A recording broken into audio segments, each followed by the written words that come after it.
பெருமானார் ஸல்லல்லாஹு அலைஹி வஸல்லம் பூமியிலே பிறக்கிறார்கள். பெருமானார் ஸல்லல்லாஹு அலைஹி வஸல்லம் இதை டாக்டர் ரிச்சர்ட் சொல்லுகிற பொழுது அழகாக சொல்லுவார். பெருமானார் ஸல்லல்லாஹு அலைஹி வஸல்லம் பூமியிலே பிறக்கிறார்கள். பொதுவாகவே குழந்தைகள் பூமியிலே பிறக்கிற பொழுது அந்த குழந்தைகள் மேலே இரத்தம் இருக்கும். அதை கழுவுவதற்காக தண்ணீரை ஊற்றுவார்கள். அந்த தண்ணீர் அசுத்தத்தை கழுவும். பெருமானார் ஸல்லல்லாஹு அலைஹி வஸல்லம் பிறக்கிற பொழுது தண்ணீரை பெருமானாரின் மேனியிலே ஊற்ற அந்த தண்ணீர் பெருமானாரின் மேனியில் பட்டவுடன் அது பன்னீராக மாறியது. பெருமானாரின் மேனியில் பட்டவுடன் அது பன்னீராக மாறி அண்ணல் பெருமானாரின் உடலை விட்டு பிரிகிற பொழுது அது கண்ணீராக பிரிந்தது என்று எழுதுகிறான். நான் நாயகத்தின் உடலை விட்டு பிரிந்து விட்டேனே என்று கண்ணீராக பிரிந்தது வரலாற்று ஆசிரியர்கள் எழுதுகிறார்கள்.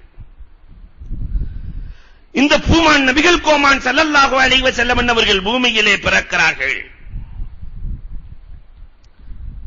எந்த மாதம்? ரபியுல் அவ்வல் மாதம். அஅதலுஸ்ஸனா, வருடத்திலேயே பருவம் நிறைந்த பூத்துக் குலுங்கும் மாதம் ரபி, முதல் வசந்தம் என்று சொல்லுவார்கள். பெருமானார் முதல் வசந்தத்தில் பிறக்கிறார்கள்.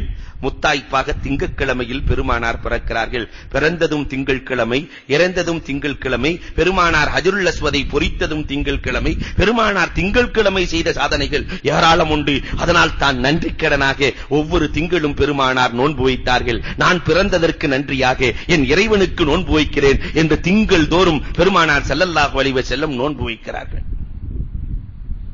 அதுக்கு அரபியில யௌமுல் இஸ்னைன் பேரு. நமக்கு பேரு திங்கள் கிழமைன்னு அன்னையில இருந்து சாப்பிட ஆரம்பிக்கிறான். திங்கள் கிழமை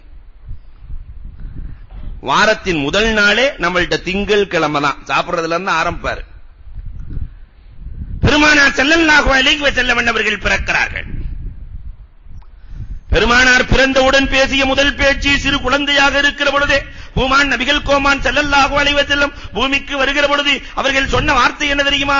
அல்லாஹு அக்பர் கபீரா வல்ஹம்துலில்லாஹி கஸீரா சுப்ஹானல்லாஹி புக்ரத்தன் வாசீலா. இதைத்தான் இன்றைக்கு ஒவ்வொரு பெருநாளும் சொல்லுகிறோம். பெருமானார் பேசிய முதல் பேச்சு தான் பெருநாள் அன்று நம் ஒவ்வொருவரும் மூச்சாக இருக்க வேண்டும் என்பதற்காகத்தான் இந்த தஸ்பீகை நாம் சொல்லிக் கொண்டிருக்கிறோம். பிறந்த நாள் அன்று பெருமானார்